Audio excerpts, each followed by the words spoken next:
The Super Swans soar to win a grand final thriller.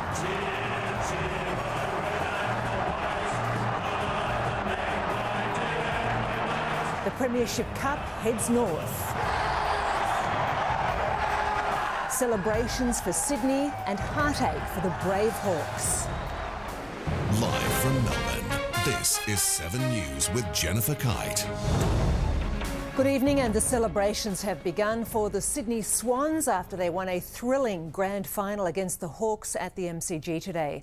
The come-from-behind victory in front of a near-capacity crowd came as the predicted wild weather held off in what's already being hailed one of the classic grand finals of all time.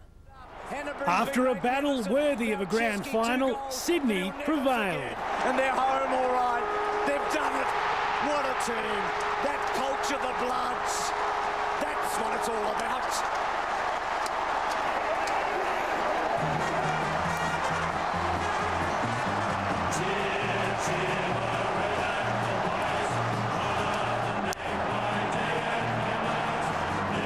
The Swans winning the club's 5th premiership with an upset victory over Hawthorn. To our boys, unbelievable effort anywhere, anytime. We did it. This is going to be the best month of our lives. For the shattered Hawks, getting close was no consolation. Couldn't be more proud of you boys, the way you fought back. Disappointing again, but look, I know with the group we got, we'll be back here again next year. All the spoils going to the victors.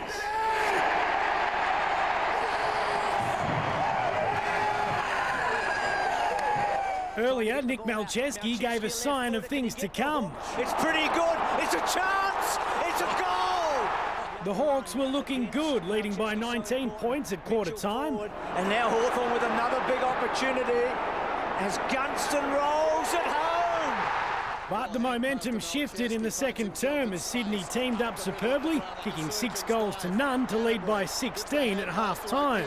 Brilliant by the Swans. Reid lines up at goal. It does not get better than that. With the Hawks 28 points down, Lance Franklin sparked a third-quarter comeback. Wheels around. Has it got the carry? I think so. As the game hung in the balance, an injured Adam Goods conjured some magic. Cometh the moment, cometh the champion. And with 90 seconds to go, Malcheski delivered the killer blow. To Malcheski, is that the grand final? Sydney are premiers. Veteran Ryan O'Keefe voted best on ground. Nathan Templeton, 7 News. Certainly was an amazing match. And while we're all trying to catch our breath after that thrilling finish, there's still plenty of post-match action happening at the MCG. We now join Brian Taylor and Luke Darcy in the rooms. So live back here at the MCG, incredible joy, celebrations. The players have just gone inside the coach's room. They're going to share a moment with the coach, John Longmire, and just take a bit of time to breathe this one in, BT. You wouldn't want to be anywhere else, would you, but here. And the elation, the family members surrounding it, it is just the most special time as we're joined live again on 7 News. Incredible celebrations. It's not exactly a private time, Darce. It's one still for the supporters. The private time will come a little bit later on. Shortly, the players are going to go back out on the ground in about 2 hours and actually be presented to the public and hand over the Premiership Cup to them. I can see Gary Jack standing behind me here, who's the father of Kieran, a rugby league legend. His son today becomes an AFL Premiership hero. And I love these images. It's just pure joy. Kenny Williams is the hero in the middle of the Sydney song. He loves soaking up the elation. But I love the way Sydney are always humble. They're respectful in victory. And we've seen them today, always classy. And plenty of, as we said, emotion and joy here inside the Sydney rooms. Oh, that'll be us from the rooms here. Jen, back to you. It is absolutely unbelievable scenes in the Sydney Swans rooms. Indeed. Thank you very much, Brian and Luke. Well, ecstatic Sydney Swans fans are celebrating the thrilling win in their old home, South Melbourne. Kate Osborne is there. Kate, the atmosphere must be one of sheer relief as the Swans grab victory in a nail-biter.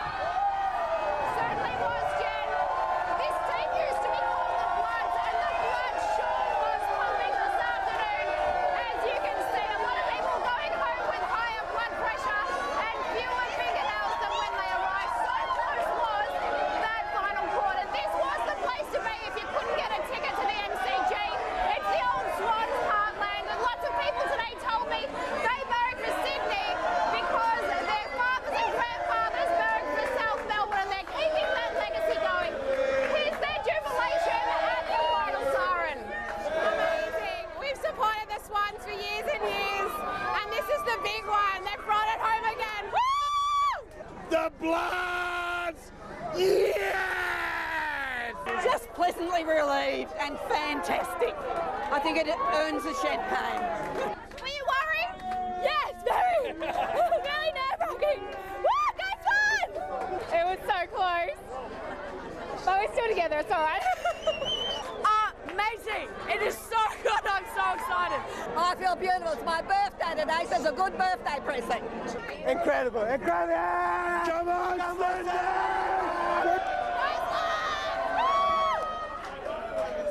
Well, Jen, of course, Swans fans will want to pay tribute to their heroes. They can do that tomorrow morning at Lakeside Stadium at Albert Park. Festivities kick off at 7:30. The Swans players arrive at 8:45 and they'll be there for an hour before heading back to Sydney to meet their fans there. So everyone should come down and join in the festivities. That is if they haven't opened up the celebrations tonight, Jen. Well done, Kate. Enjoy the party. Well, let's go to Glenferrie Oval now, and it's been heartbreak for the Hawks faithful. Amy Parks, it was a day for the Hardy, but sadly it didn't end in victory for those at the spiritual home of the Hawks. Sadly not, Jennifer. Indeed, quite the opposite scene here at Glenferrie Oval to what we obviously just saw. About 500 Swans fans Hawthorn fans did come out despite the inclement weather. They watched the game go back and forth all afternoon. They thought they had it in the third quarter, but of course it wasn't to be, and they were absolutely devastated come that final siren. We had a chat to a few of them after it went. They just didn't make enough opportunities, did they? They just couldn't score. Too many points. Never mind. Yeah. Next year? Yeah, well, let's hope, hey? A great deal of disappointment, really. Shattered? We are, yes. Very disappointing. We didn't take our chances, but good luck to the Swans. Yeah. I reckon we were the best team all year, but we just couldn't do it on the day. Yes, well, as you can see, a very empty Glenferrie Oval indeed. This was all that remained here this evening on Glenferrie Oval, but no doubt the pubs around Hawthorn will be doing a roaring trade as the Hawks fans drown their sorrows. Jen. Thanks, Amy. Amy Parks there. And the celebrations continue at the MCG tonight. For the first time, there's a post-match party, and there's plenty going on around the ground too. Leith Mulligan's there. And Leith, what's going on? There's plenty going on, Jen. 99,000 plus trying to make their way home tonight. Well, while Swans fans go home celebrating, of course, they'll be out to paint Melbourne and Sydney red and white tonight, no doubt. Most of the fans, though, seem to be half of them dejected Hawks fans. Some of them unhappy, some have been in scuffles, one even with their own cameraman, but most of them will be inside celebrating, the Sydney Swans fans that is, with the music Temper Trap doing a concert after the game, the first ever premiership party. So they celebrate their second premiership in about 7 years. Of course, they won it in 2005. Hawks fans, they came here as big favourites, but they go away with nothing tonight, hoping that 2013 is a bit more successful than this year. But as I say, they'll be cheering the red and the white tonight, Jen. Indeed. Thank you, Leith. Leith Mulligan reporting. Well, Grand Final Day has a tradition all its own. The build-up and excitement reaches fever pitch as Melbourne takes sides and prepares for the biggest game of the year. And as Margaret Decker found, the festivities started early for many. On a day renowned for emotion, it could only end in tears of joy for some and heartbreak for others. Grand Final Day 2012 was an unusual sea of brown and yellow, red and white. By 11, as supporters were serenaded in, the car park cheer was building. We've had 3 bottles of champagne, we can't have any more, can we? Barbecues and burritos replaced car parks as these true bloods used the occasion to remember the old days. South Melbourne, we're originals. We're Dinky Dies. Colourful characters swanned around the concourse. For others, the atmosphere was simply Hawksome, and the confused spring weather was clearly taking its toll on fans. Go Swannies! Go the Hawks! Even Premier Ted Baillieu, a Cats fan, was a little mixed. Let me put it this way, I am the member for Hawthorn. as families tried to keep their differences at bay. We're cousins. And if he's named Buddy, that's all right. He'll be a Swan supporter, though. It was already a long day for countless MCC fans who spilled in the ground just after 8 to claim their prized seats. Right, so we have a equal 45 degree each, and with a slight tilt of the head, I can see the time clock.